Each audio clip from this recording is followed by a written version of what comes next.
Sekali lagi, jangan tunjukkan dirimu lebih rendah dari suamimu. Iya, berarti harus Apapun jadi alasannya. perempuan yang kuat, manusia-manusia kuat. Manusia tangguh lah gitulah. Kalau lagunya Tulus tuh kalau nggak salah Bang, manusia-manusia kuat. Siapa sih Tulus itu? Penyanyi. Oh. Bukan ponakan Abang.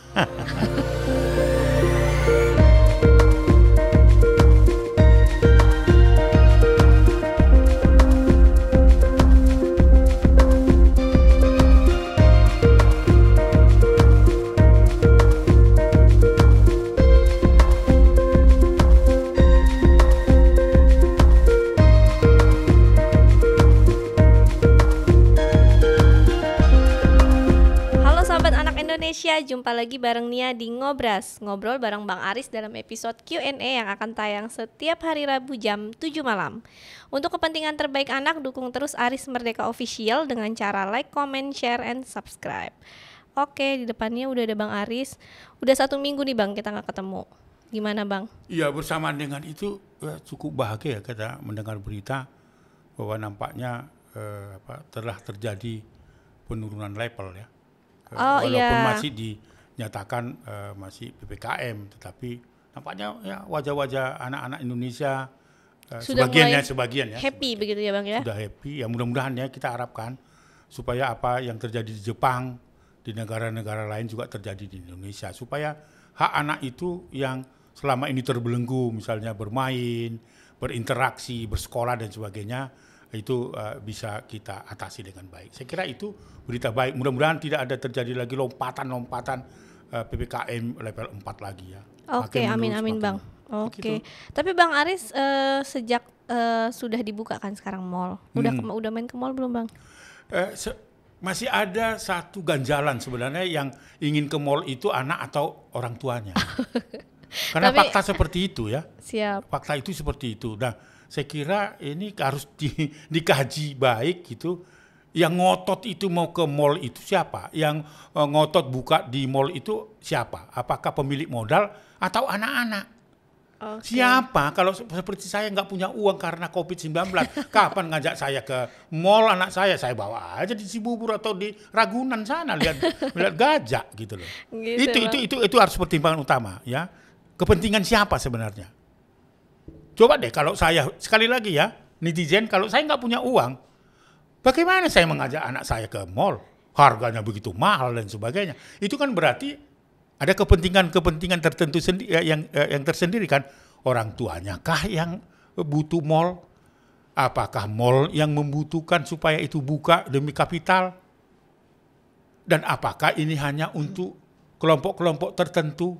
Nah, kayak saya atau keluarga yang lain mana mampu ke sana? Apalagi anak-anak di pedesaan, kapan dia ke mall? Mikir pun ke mall enggak. Yang dibuka itu adalah bagaimana membuka akses supaya anak-anak itu berinteraksi dengan sesamanya, bermain sesamanya di desa, di kampung, di kecamatan, di daerah-daerah terpencil dengan bebas COVID-19. Itu yang harus dilakukan dan dipastikan anak-anak semua aman, mendapatkan vaksin. Itu yang pentingnya. Benar Bang. Sorry kalau saya kritik, ini kepentingan siapa gitu. Oke Bang, kalau gitu kita lanjut aja Bang. Lanjutlah dengan pertanyaan itu. Oke. Tapi itu tadi juga informasi penting. Siap. Ya. Oke. Penting banget gitu ya Bang. Pokoknya harus divaksin. Ya. Lanjutnya. Ke pertanyaan pertama Bang, dari kairvana.nisa.1. Apa katanya dia? Bagaimana jika saya dari keluarga korban pasal 1 yang mana pelakunya ada 4? Ini maksudnya gimana ya Bang? Pasal 1 itu apa itu maksudnya? Pasal 1 kasus apa Bang biasanya pasal 1? Nggak tahu, banyak pasal di undang-undang. Oke, Kak Irul. Coba mungkin bisa diikuti lebih perjelas. Nggak bisa Bang, nggak ada. Jadi yang mana pelakunya ada 4. Pasal 1 kalau Undang-Undang Perlindungan Anak pasalnya berapa Bang? Ya, pasal 1 bukan 81. 81 mungkin. Iya, 81 pasal apa? Kekerasan. Nah, oke. Keluarganya korban pasal 81 di mana pelakunya ada 4 orang. Oh, itu bisa pasal 81, 82. Kalau 81 itu lebih pada kekerasan fisik ya. Yang kedua, yang 82 itu kekerasan seksual. Nah, yang mana ini? Yang kekerasan 81 kayaknya Bang. Tanggung menulisnya kali ya. Iya. Iya, oke. Saya lanjut saja di pasal 81 itu mengatur tentang perlindungan anak dari kekerasan. Nah, tadi disebutkan ada 4 orang pelaku disinyalir melakukan kekerasan, saya nggak tahu kepada adiknya, kepada bapaknya, atau kepada siapa. Kalau misalnya itu kepada anak misalnya, itu merupakan tindak pidananya. Jadi itu bisa diancam di atas 5 tahun. Karena Undang-Undang Perlindungan Anak khususnya ya mengatur tentang sanksi hukum bagi para pelaku kejahatan seksual maupun kekerasan fisik maupun eksploitasi ekonomi diancam di atas 5 tahun. Jadi kalau pertanyaannya apa tadi? Korban, mereka dari keluarga korban, pasal 81 dan pelakunya ada 4 orang. Oke, jadi itu si pelaku itu baik anak-anak ya, katakanlah pada usia tertentu yang sudah bisa dimintai pertanggungjawab hukum atau orang dewasa yang melakukan 4 orang dari keluarga korban itu, karena itu merupakan tindak pidana segera mungkin ya melaporkan itu kepada pihak kepolisian karena kekerasan fisik itu tidak boleh dibiarkan. Sekalipun itu dilakukan oleh ayah, oleh ibu, oleh kerabat kerja dan sebagainya, apalagi itu orang luar. Sekali lagi secara tegas, keluarga korban segera mungkin melaporkan itu. Kalau memang masih ragu, silakan datang ke Komnas Perlindungan Anak. Kalau itu kejadiannya di wilayah Jabodetabek, tetapi kalau ada di beberapa tempat seperti di Batam, di Makassar dan sebagainya, kami akan refer atau serahkan itu penanganannya kepada perwakilan kita yang ada di wilayah. Saya kira itu tegas. Oke, mungkin untuk Kak Irvana kalau lihat Ngobras bisa tulis kronologis lengkapnya di pengaduan.komnaspa@gmail.com gitu ya Bang ya, supaya nanti diproses kasusnya. Bang, kita lanjut ke pertanyaan dari Kak Kinan. Apa pertanyaannya? Kasus cerai kekerasan dalam rumah tangga. Cerai ya? Iya Bang, pelakunya si bapak. Bagaimana melindungi anak agar tidak terjadi KDRT terutama pada anak? Ya, artinya yang menggugat cerai atau sepertinya istrinya Bang. Istrinya menggugat cerai lalu kemudian lanjut dulu. Kasus cerainya karena kekerasan dalam rumah tangga. Itu berarti suaminya yang melakukan. Suami. Tapi bisa juga istri Enggak, juga. di sini disebut pelakunya ayahnya. Oke. Suami ya. Yang lapor ini istrinya berarti Bang ya. Bagaimana melindungi anaknya agar tidak terjadi KDRT? Jadi istrinya yang selama ini dapat KDRT, jadi dia mau melindungi anaknya. Ya, pertama-tama kalau memang diperlukan evakuasi itu untuk berpindah tempat karena memang tidak mungkin lagi berhadapan dengan bapak yang temperamental seperti itu. Nah, yang kedua segera lakukan pelaporan itu ke pihak kepolisian. Ya, jangan dianggap itu aib gitu. Apalagi kekerasan rumah tangga itu pertama dilakukan oleh ayah kepada ibunya dan ada kekhawatiran itu nanti akan terjadi pada anaknya. Maka untuk sementara 2 langkah. Pertama, kalau memang ayahnya sudah tidak bisa lagi dibendung untuk melakukan itu, silakan dulu mengevakuasi atau memindahkan anak ke tempat yang lebih nyaman. Tetapi jangan lupa untuk tidak melaporkan kepada pihak kepolisian, dan tentu pihak kepolisian harus segera melakukan tindakan-tindakan hukum karena itu merupakan kekerasan dalam rumah tangga yang sudah termasuk kategori kriminal. Oke, tapi banyak loh Bang sekarang kasus kekerasan yang misalnya dilakukan oleh kepala keluarga tidak dilaporkan karena memang misalnya istri gitu belum mandiri atau dia bergantung secara ekonomi sama suaminya Bang. Nggak bisa nih ya, saya potong ya. Langsung saya potong, nggak bisa itu. Karena hidup manusia itu bukan hanya dari analoginya, bukan hanya dari nasi. Dari singkong pun boleh hidup orang. Nggak ada di dunia ini ya. Kalau dia punya kemampuan dan kesempatan, diberikan akses, menjadi korban kelaparan, enggak, apalagi di Indonesia. Nah, lalu gimana cara menyadarkan si misalnya ibu-ibu di luar sana gitu Bang, bahwa kamu tetap bisa hidup misalnya tanpa suami dan lain, karena kebanyakan kasus yang memang Nia temuin di luar gitu, atau ada beberapa dari temannya gitu sudah menikah kemudian mengalami kekerasan dalam rumah tangga tapi nggak berani lapor Bang, karena apa gitu, dia bergantung secara ekonomi, dia nggak bekerja, kemudian misalnya secara pendidikan pun juga nggak sesuai kebutuhan saat ini begitu Bang. Nah, cara menyadarkan mereka supaya kamu harus berani lapor gitu. Ini soal kemauan ya. Tapi nanti kalau saya lapor terus untuk kehidupan sehari-hari saya ke depan gimana? Saya sudah bilang, katakan hidup ini bukan karena hidup karena nasi saja. Singkong juga boleh. Dengan sayur-sayuran tanpa nasi juga boleh. Ini kan soal niat. Di Indonesia itu kalau lempar batang singkong, Kau nggak cucukan itu ke dalam tanah, tumbuh dia, berbuah, berdaun. Ini soal niat. Nggak bisa dengan alasan itu membenarkan terjadinya kekerasan. Nggak bisa. Bangsa ini tidak akan menjadi bangsa yang baik.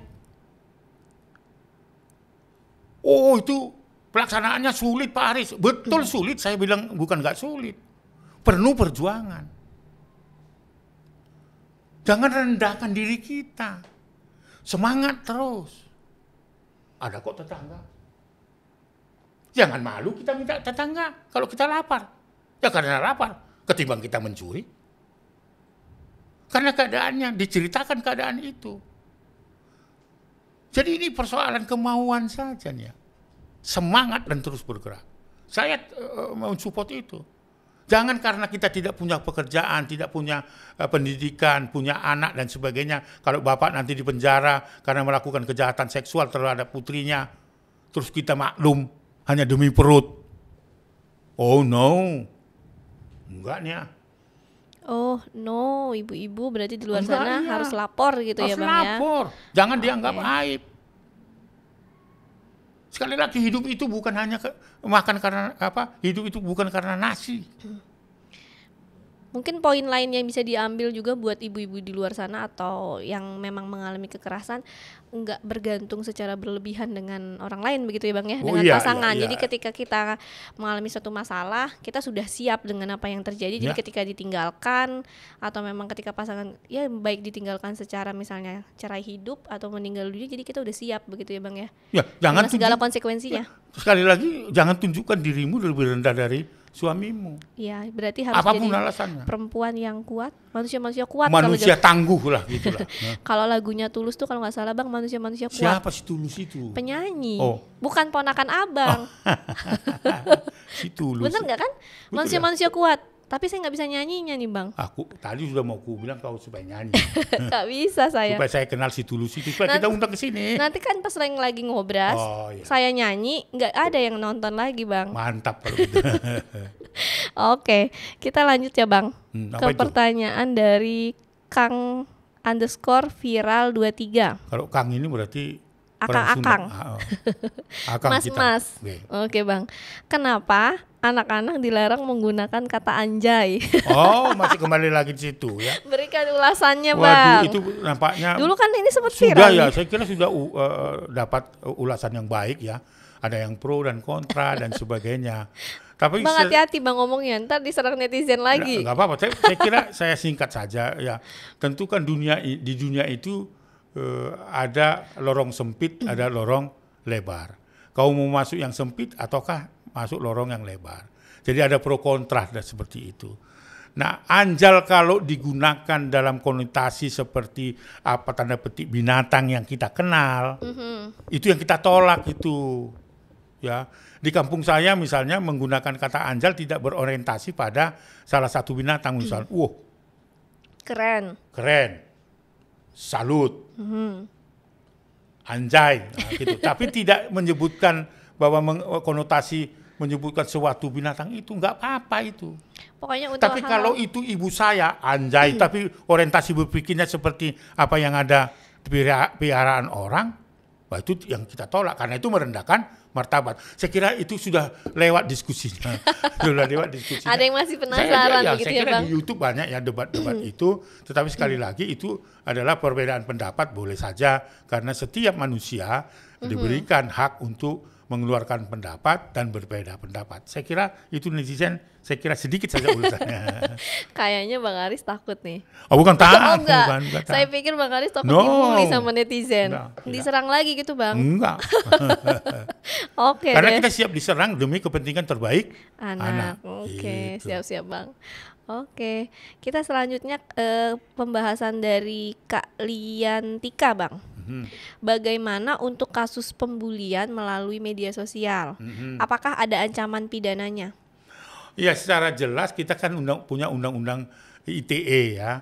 Artinya kalau ada kekerasan yang dilakukan lewat media sosial juga bisa dikenakan pidana gitu. Jadi saat ini anak-anak secara keseluruhan masyarakat mendapatkan perlindungan dari berbagai ketentuan undang-undang. Kalau anak misalnya ada juga yang mengatur bagaimana anak jangan membuli, ya, atau anak yang menjadi korban bully, apakah dia sebagai pelaku maupun saksi dan korban, itu ada undang-undang perlindungan anaknya 35 tahun 2014 tentang perubahan kedua dari Undang-Undang 23 tahun 2002 tentang perlindungan anak. Tetapi secara tegas juga ada Undang-Undang ITE. Itu saya kira hati-hati untuk kita menggunakan media sosial kita untuk melakukan perundungan. Saya kira itu peringatan Komnas Perlindungan Anak untuk semua, ya, anak-anak secara khusus. Oke, artinya hati-hati dalam berbicara. Jadi sebelum berbicara atau sebelum mengetik berpikir dahulu, begitu ya Bang ya? Benar. Dipikirin dulu apakah nanti orang lain akan sakit hati, atau nanti reaksinya, responnya seperti apa, begitu ya Bang ya? Jadi apapun yang akan disampaikan berpikir dahulu, baru kita ngetik, baru ngomong, gitu ya Bang ya? Oke, Bang, kita lanjut ke pertanyaan dari Kak Mulyani.Dita. Apa katanya? Adakah Pak hukum undang-undang yang mengatur bagi pelakor yang ngomong menyuruh mati di sosmed? Bapak tahu nggak pelakor apa? Pengambil istri orang. Ternyata Bang Aris gaul. Oh, gaul dong. Supaya kita tidak lakukan itu. Oke, kalau lakukan itu, Ibu Ros siap maju ke depan, Bang. Itu kekerasan dalam rumah tangga. Oke. Ya kan? Jadi ada nggak Bang hukum undang-undang yang mengatur pelakor? Ada. Artinya mengambil yang bukan miliknya. Oke. Apakah itu bujuk rayu? Waduh. Tipu muslihat? Janji-janji? Aduh. Itu adalah berat nih kayaknya, Bang. Ya, sangat berat, dan itu kalau unsurnya terpenuhi nggak boleh. Bagaimana kita membenarkan apapun alasannya sebagai pelakor? Bagaimana? Nggak boleh lah. Karena itu akan berdampak nih ya pada perkembangan anak kita kalau kita punya anak. Jangan egois. Kenapa kita ambil istri orang lain? Satu ada cukupnya. Saya itu nggak habis-habisnya satu nih ya. Karena nggak habis-habisnya nggak berani saya ngambil orang lain gitu loh. Nggak habis soalnya. Kalau sudah habis itu artinya habis. Kalau meninggal dunia, oh boleh aja. Itu pun nggak wajib kalau meninggal dunia wajib cari istri lagi. Enggak. Ini kan soal hati. Jangan. Jadi kalau pelakor itu adalah tanda petik itu mengambil bukan miliknya, itu adalah pidana. Oke. Istilahnya kalau di kitab undang-undang pidana itu huruf acara itu melarikan gadis orang lain, begitu. Nah, kalau ini yang pelakornya perempuan berarti melarikan laki orang lain, gitu Bang? Bisa sebaliknya, kekerasan dalam rumah tangga itu harus ini dong, harus fair dong. Ada pelakor, ada apa lagi nanti? Pebinor. Itu dia. Kau yang bilang itu ya? Bukan, itu bahasanya ini Bang, bahasa sekarang, bukan dia yang bilang. Oh gitu. Iya. Kalau pebinor laki-laki ya? Benar nggak sih? Atau sama? Apapun lah alasannya nggak bisa diskusikan itu. Oke, kita lanjut deh Bang kalau gitu. Ya, lanjut. Saya juga jadi takut Bang. Oke, kita lanjut ke pertanyaan dari Kak Ari Uji 28. Ari Uji, oke. Bagaimana tentang situasi kasus pada anak ketika pandemi seperti saat ini?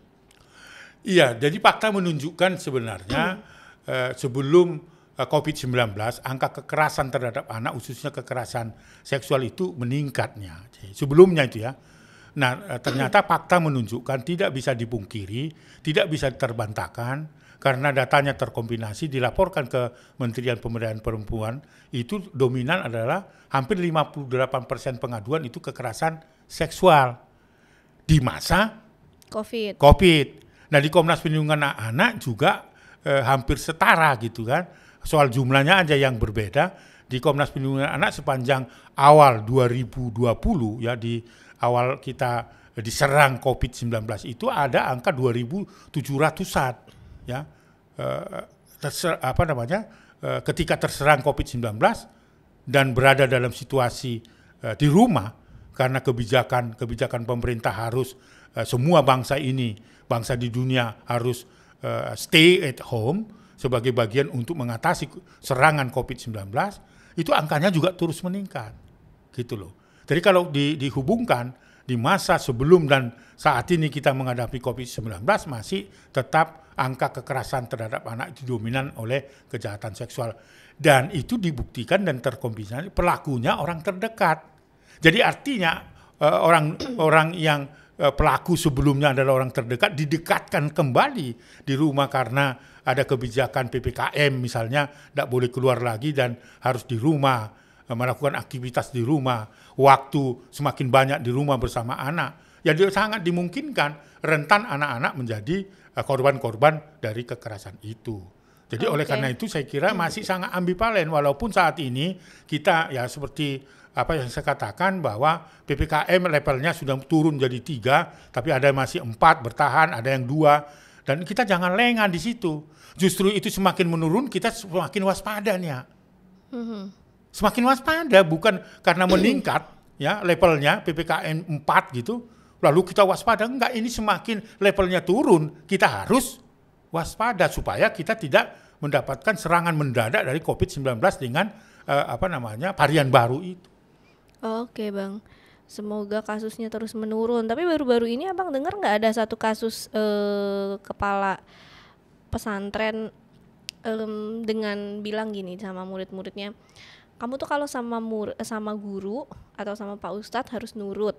Nah, jadi dia pakai bahasa itu untuk mengelabui si siswa atau anak-anak santri-santri perempuan. Jadi korbannya banyak itu Bang.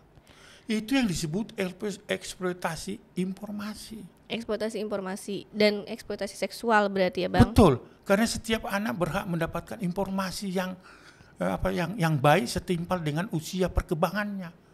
Jangan dibodoh-bodohin seperti diberikan informasi yang salah. COVID itu nyata adanya.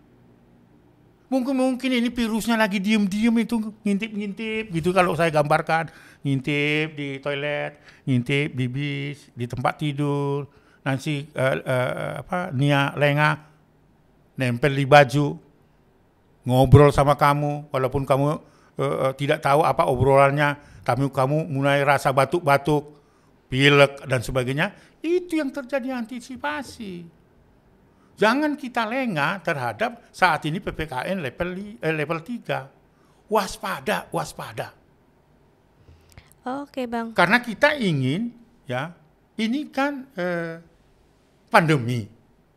Hendaknya ya mungkin semua orang ini hanya sekedar menjadi epidemi. Bukan pandemi. Itu artinya apa? Epidemi akan ada terus di Indonesia, di dunia ini, tetapi tidak lagi seperti serangan seperti jenis COVID-19 ini. Oke. Bang, sekarang itu lagi ada beberapa berita gitu di headline itu gitu. Tadi tambahannya bukan Pak Ustadz aja, ada sekolah juga itu akhirnya ditutup, sekolah tatap muka itu di mana di Makassar dan di Batam itu 151 muridnya positif COVID. Itu kan berarti belum beranjak pandemi itu, gitu loh. Itu tambahan aja dari informasi. Oke. Bang, kita lanjut dulu ke pertanyaan dari Kak Putu Sinta Oke. Cantika. Baik. Apakah Komnas ada cabangnya di Bali? Kalau ada, saya bisa nggak masuk kerja di sana?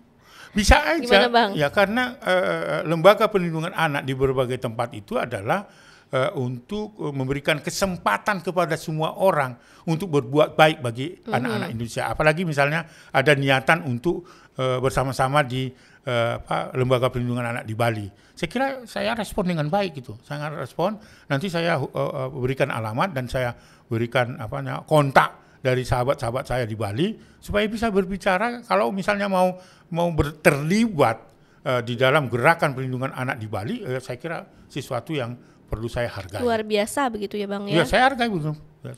Silakan, Bang. silakan. Sepertinya pertanyaan kita habis. Nggak bisa dilanjutkan. Nggak ada lagi satu lagi misalnya.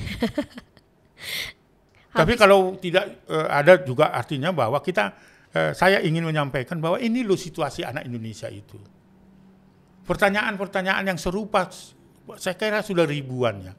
Itu menunjukkan fakta bahwa telah terjadi apa yang dirasakan anak Indonesia dan keluarga Indonesia. Oleh itu terus bergerak dan semangat. Jangan kendor. Sekali kecuali dunia runtuh. Itu harus penting. Itu nih. Saya mengajak semua komponen bangsa ini. Siapapun, apapun latar belakangnya. Mulai dari masyarakat yang paling membutuhkan pertolongan sampai kepada Bapak Presiden sekalipun. Ayo bahu-membahu menyelamatkan anak Indonesia. Karena apa nih ya? Anak yang sekarang adalah masa depan bangsa ini. Oke, jangan anak sampai yang Bang. ada di rumah saya, baik itu cucu, adalah generasi penerus keluarga. Kau mau merusak negara ini, rusaklah masa depan anak. Masa depannya rusak, hak-haknya langgar, dunia ini akan hancur. Itulah makanya jangan sampai dunia ini hancur. Hanya karena kebodohan kita dan ketidakkepedulian kita terhadap situasi apa yang saya ceritakan itu. Ada banyak anak-anak di Indonesia saat ini, termasuk di pelosok-pelosok, di ribuan pulau yang tidak bisa kita jangkau, membutuhkan pertolongan kita. Jangan bicara tentang kepentingan kelompok tertentu. Terima kasih Nia. Oke Bang, terima kasih juga untuk obrolannya kali ini, seru banget. Pokoknya jangan rusak anak-anak bangsa begitu ya Bang. Jika mau merusak bangsa ini, rusaklah masa depan anak ini dengan berbagai apapun. Quotes baru dari Bang Aris. Jadi kalau negara ini akan rusak. Tapi kalau kau lindungi anak-anak Indonesia, itulah masa depan NKRI yang akan datang. Oke Bang, terima kasih untuk obrolan Q&A Terima kasih minggu ya, ini Bang. sama-sama. Seru sekali dan kita akan ketemu di minggu depan ya Bang ya. Baik, terima kasih. Oke, itu tadi ngobrol bareng Bang Aris dalam episode Q&A yang akan tayang setiap hari Rabu jam 7 malam. Untuk kepentingan terbaik anak, dukung terus Aris Merdeka Official dengan cara like, comment, share, and subscribe. Salam anak Indonesia. Anak terlindungi, Indonesia maju. Sampai jumpa. Bye.